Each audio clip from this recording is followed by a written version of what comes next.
as well, or today as well. Make sure you're in that thumbs up button, like, subscribe, and rate, review, and firing off in the chat. I see super chubs, all that good stuff. Guys, at the end of today's show, I will go through every single super chat and we'll take care of it. All right, but let's get after it with these show notes right here. First and foremost, we're going to start in Knoxville, guys. Overtime thriller. Your boy was in attendance, as was Jonathan and Christian. Shout out to the Tennessee SID department, handling us with fine care out there, taking care of us, as did the rest of the town, but we'll talk about that a little bit later. Let's talk about the football game. Georgia wins, obviously, thanks to a missed field goal, 44-41. I don't really know where to start, so I'll start here.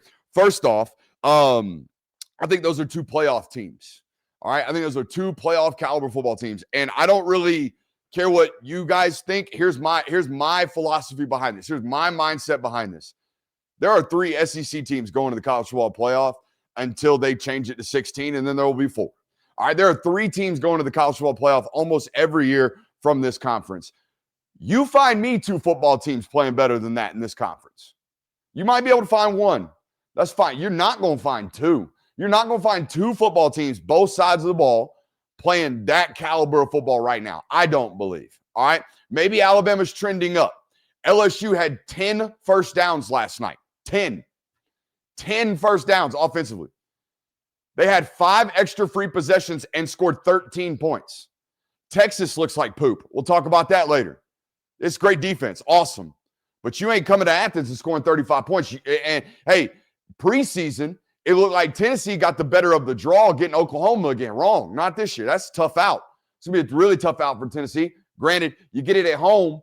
And I'm going to tell you right now, there's going to be a lot of people that struggle to go score and win football games in that stadium out there in Knoxville, Tennessee. So that's first and foremost. I think I watched 2 playoff caliber football teams yesterday, and I wanted to lead off with that. Secondly, guys, we talked a lot about this football game last week, and I was on radio stations left and right. Okay, and Tennessee fans, if you heard any of our analysis last week, you would have heard me say something along the lines of this. I know you're a man-to-man football coach, Tim Banks.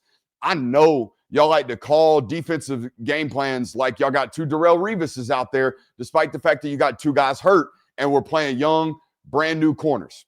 I love it. That's awesome for you. However, you can't do this against a young quarterback. You can't make it easy as this right here. I'm going to walk to the line of scrimmage on the first play of the game. I'm going to see the boxes overloaded. I got Ty Redmond, a true freshman, out there over Colby Young. 60-yard bomb right off the head top. Why? I saw for 2 straight weeks. Guys, I saw Gunnar Stockton put on a better statistical performance against Notre Dame than he did against Marshall. Why? I saw Gunnar Stockton look more confident against Notre Dame than he did against Austin Peay. Why?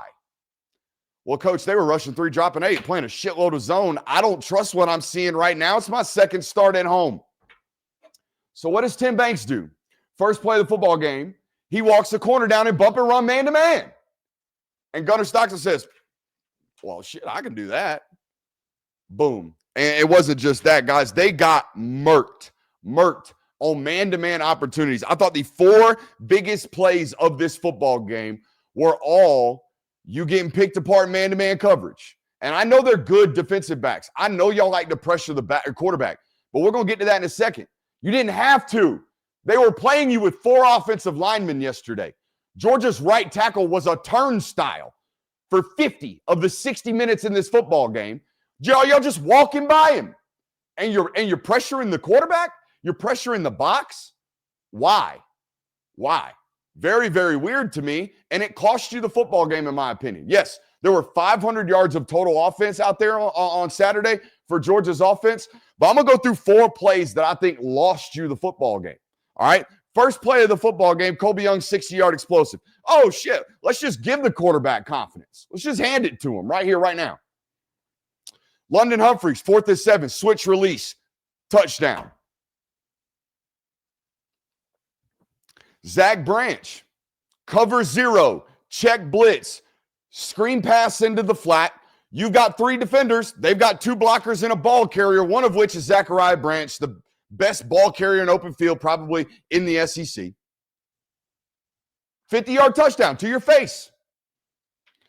The 2-point conversion at the end of the game. that probably gave them a chance to win it, honestly. Would send it to overtime because they get the 2-point conversion. Guess what it is? It's a man beater. It's a switch release right on the goal line, 2-point conversion. Now, I understand in the red zone, most teams are cover zero teams. I understand that. But good God, guys, we said it all week last week. You cannot play bump and run man-to-man against this team and make it as simple as, is my guy going to beat his guy, and am I willing to take this hit? Because I'm going to tell you right now, I told you this on Tuesday last week, if that is the debate, you will lose. They will beat you. Colby Young will beat you. Gunnar Stockton doesn't care to take hits. He's a freaking football player. He'll stand in there and get smoked every single time. He doesn't care. He's a football player. Was wild to me. Also, y'all hate Mike Bobo, you Georgia fans. Y'all hate him. Tim Banks checks under his bed at night for Mike Bobo. They ran 96 offensive plays. 96 offensive plays. Okay, I don't know how many runs they had. I didn't count it. But I'm going to tell you right now, we're going to do film study after this. I got a producer showing up right as this show ends. And guys, they ran 96 offensive snaps, and 11 of the however many run plays they had, 11 were brand new to Georgia. Just dusted off this week. Just installed and ran for the first time this week. 11. Brand new. Ain't never seen it. So what does that force the other team to do? First of all, on the first time they see it, it forces them to fit that run for the first time ever, live action. Let's hope we don't create a bust. It's first and foremost. So the idea that there wasn't like a 65-yard explosive run in this game, kudos to you defensive backs, because that just means you're making open field tackles. Because I know the box was confused. I know the 4 downs and the 2 linebackers were doing this for 4 quarters. Why? Well, it helped schedule-wise because Georgia had 2 slappies before you. But also, hey, tip of the cap, man. Like, you come out here and y'all have already shown us power. Y'all have already shown us counter. Y'all have already shown us read option. Y'all have already shown us standard zone. Y'all have already shown us jet sweeps, end arounds. Y'all have already shown us duo. And now y'all going to add 11 new run concepts to the 8 you've already shown? That's pretty damn impressive. It's pretty damn impressive. And I thought that's why you rushed for 200 yards, okay? It's not because y'all were just bullying Tennessee. No, y'all schemed them. 11 brand new run plays, new to Georgia run plays that we're going to show you on the film today. I can't get over those 4 man-to-man football plays that, like, of course, Ty Redmond got hunted in this football game. He's going to be a great player. 6'3", 190 pounds, competes his butt off. Colton Hood, same, like, not the same physical pedigree, same character pedigree. Like, competing their butt off. But y'all out there leaving them on islands. And I understand why Georgia does it to you on offense. We're going to get into that later. DB play was terrible on both sides of the football, but Georgia had to leave their DBs on an island. I don't think you did. Not my opinion. I told you, I would have zone blitzed them the whole week. The whole week, we would have been figuring out zone pressures. And would that have made me uncomfortable if I'm Tim Banks? Yeah, he's a man-to-man football team. That's what they want to do. But sometimes we got to be uncomfortable to provide an advantage, in my opinion. Way too much man-to-man. It killed them. I want to point a couple things out, okay? 11 brand new run plays, 500 yards of total offense, time of possession north of 45 minutes, 44 points on the road in front of 103,000 with a first-time road starter at the quarterback position. Mike Bobo sucks. Oh, by the way, playing 4-on-5 up front. Have 4 offensive linemen. Though I can't explain that film study. If you are related to 52 or 71, don't come see me. Don't come see me this week, okay? Because you're going to think I'm being mean. You're going to think I'm being hard on the kid. Unplayable. Now, I know 71's hurt. And I respect the hell out of him for playing hurt. Back spasms and back pain ain't nothing to play with. Literally. I wouldn't be playing. 71, you putting bad stuff on tape right now, bud. Bad stuff. Okay? And until we are healthy, putting good tape on, and we can practice and we can get in good playing shape, I wouldn't be out there putting that on tape. No way. No way. Same for 52. 52 is drinking through a fire hose right now. All right. Whew, it was bad. Shout out to Bo Hewley coming in that football game. What's football on the other side of the ball? Actually, no. That tape for Gunnar Stockton. All right. That tape, when those teammates watch that tape, I would make the whole entire team watch it, not just offensive line, not just wide receivers. I would find those clips of my quarterback willing to die today and putting us in a position to win. And I would put them up in front of the room. And I would say, this is your leader. This is who we are. This is our competitive character on display right here. I would show it to him every single time. Every single time my quarterback does something like that, where it's 3rd and 7, right tackle's getting spun like a top for the 12th play in a row, and he's just getting a rib shot, just blown up. But you know what? Zach Branch just barely got open, and I'm going to throw the football. I'm going to give my guys a chance.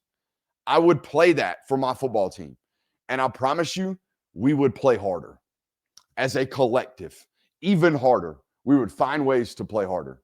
And that offensive line, if y'all watch that and y'all don't have a sense of we need to get our stuff right so our quarterback doesn't have to play like that, you're not cut out the right way. You're not. You're not cut out the right way. If you're watching what I watched, which is 14's the toughest SOB on the field, that's inexcusable. It shouldn't have to be that way. It shouldn't. It shouldn't have to be that way, where 14's out here playing like it's the end of his life, all right? Just so we can move the football or get the ball off. It shouldn't feel like that. Fans, I mean, we're going to get to it in a little bit. I keep saying that, but guys, I haven't been to LSU. So LSU fans watching today, for some reason, I haven't been to your place. So I don't know. I don't know how it can get louder than that. I don't know how it can get louder than that. Now, a scoring drive to start the second half in which Georgia ran the ball 13 times down your gullet for a touchdown, zapped the energy right out of that place. And then Chris Brazzell, boom, and then just nuts, absolutely nuts. I hate to say this, but I might have to take earplugs to LSU. And I laugh at every single one of you jamokes on the sideline that's got earplugs in, but I think I mean, dude, I worked construction for 10 years of my life. Jackhammers, air compressors, fucking all kinds of stuff. Loud noises, didn't matter. I go out there and I'm walking by speakers doing this one. Like, it is nuts. All that being said, 0 false starts. Zero false starts for the second time in as many trips to Neyland Stadium. Now, you ask, Brooks, couldn't be that loud. Bull crap. You weren't there. How do they do this? How do they go on the road and play this clean every single time? Well, it's a lot to do with it. First and foremost, if you go back and look at that, not a lot of motions, not a lot of scatters, not a lot of flips, not a lot of window dressing. Okay? They line it up and playing football. That's what they're doing. They're lining up and playing football. That's why they travel so well. That's why their road record's a lot better than most SEC football teams. Not just because they're great. It's because they have a method. They have a method on the road. Simplify, execute. Simplify and execute. That's it. We have to condense the game plan. We have to give them less so they can do more when it's loud as hell. Absolutely incredible. Absolutely incredible by that coaching staff. And that fan base, by the way, y'all figured it out. Y'all figured it out first drive. Oh, my God, Georgia's no huddling. What is going on right here? They're on the ball. Insane noise out there, man. Insane. Except for that one moment in the third. But, again, how do you not get zapped when they're just walking the football on you? Let's flip over to the other side of the football. Tennessee's offense, Georgia's defense. I know y'all are panicking, Georgia fans. Hell, I saw it on my timeline. I thought we had 4 NFL DBs. Hell, I thought so too. Can't play the ball in the air. Oh, my God, was that a panic fest? Oh, my God, was that a panic fest? It's going to have to get fixed. People, it's not just Tennessee. Everybody saw that. Everybody saw that, and they're going to try that because it's a whole hell of a lot easier to get 15 yards that way or a 60-yard explosive than trying to run it into that box. My God. I ain't playing with them. Now, Tennessee got to some run success late in the football game because Georgia changed the picture, and we're going to talk about that right now. You want to know what coaching looks like? You want to see it in the box score. I ain't even got to turn the tape on, which I'm going to after this, right? We're going to look at the defensive film and show you that tomorrow. But I don't even have to turn it on. I can look at it right here, all right? 14 of 14 for 220 plus was Joey Aguilar to start that football game. I mean, dude looked like he'd been playing NFL football and came back down here and was like, I'll just have fun today. I got a game tomorrow, a bye week, whatever. We'll play a game on Saturday. No. 14 of 14, 220, and I think 3 touchdowns to start that football game. The next remainder of the football game, 14 of 14, he finishes the rest of the game 10 for 22 with 2 interceptions. Again, I'm sure I'm going to see it on film, but that right there is why Glenn Schumann is Glenn Schumann. Okay? That right there is why Kirby Smart is Kirby Smart. That right there is why Georgia beats Tennessee, because they do not wait until halftime. They do not wait until halftime to go, oh my God, guys, what's going on? No, they're making adjustments mid-game. That stall of offensive football for Tennessee was right in the middle of the second quarter. Right in the middle of the second quarter. The idea, I text the boys in the middle of the game, if Georgia can get this 21-21 at half, they're going to roll the second half. But they got it at 21-17 and just kept ticking away. Now, the reason I think Tennessee's a playoff team is because the quarterback's really good, the offensive system's really good, the defense hunts. Yeah, they'll get back to health eventually, but it's the competitive nature. It's the answers, bro. It's getting punched, punching back, right? Getting punched, punching back. That's what great football teams do, and I thought both of those teams did that last night. We got to figure out on both sides of the football the quarterback panicking. And I thought about this last night, and I was telling the boys on the way home from the ride, like, guys, Ellis Robinson's never been attacked in his life.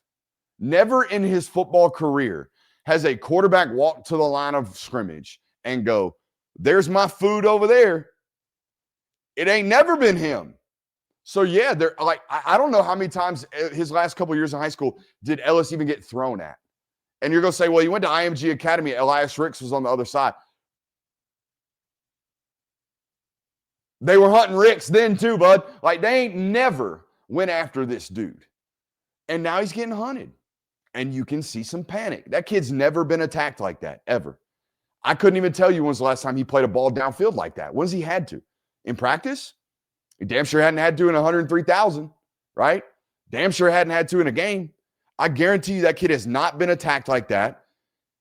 Probably since middle school when people didn't know who he was. So it's a total different, and you can see the panic on him. It was panic. And here's a prime example. Now, I think he got beat on a double move on the I should have tackled the guy, but I PI'd him anyways. So I don't even want to talk about that one. I think it was a PI or a double move, and I think he bit. I don't know. I have to go look at it. But here's the deal. 3rd and 15, buddy, if someone wants to run a 9-yard hitch, why in the hell are you holding him? Why? Down distance formation personnel. We talk about it all the time on this channel. Down distance formation personnel. As a football player, you should be paying attention to those things. It's 3rd and 16. If he wants to run an 8-yard hitch, fucking let him.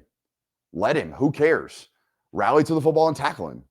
Run him out of bounds. Like, bro, why are we getting grabby and panicky on a route that is 8 yards short of the sticks?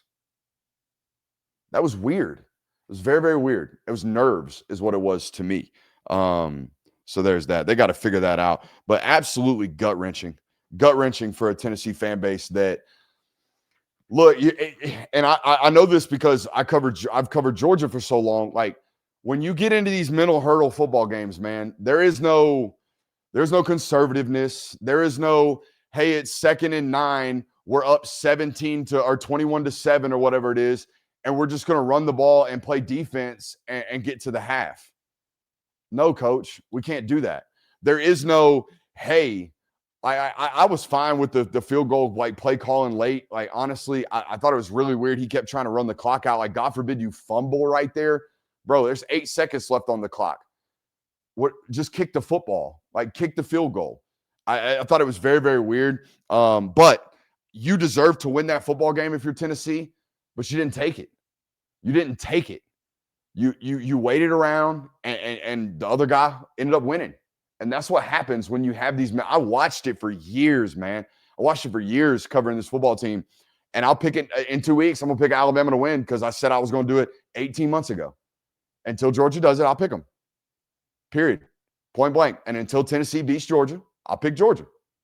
And I'll just take it that way.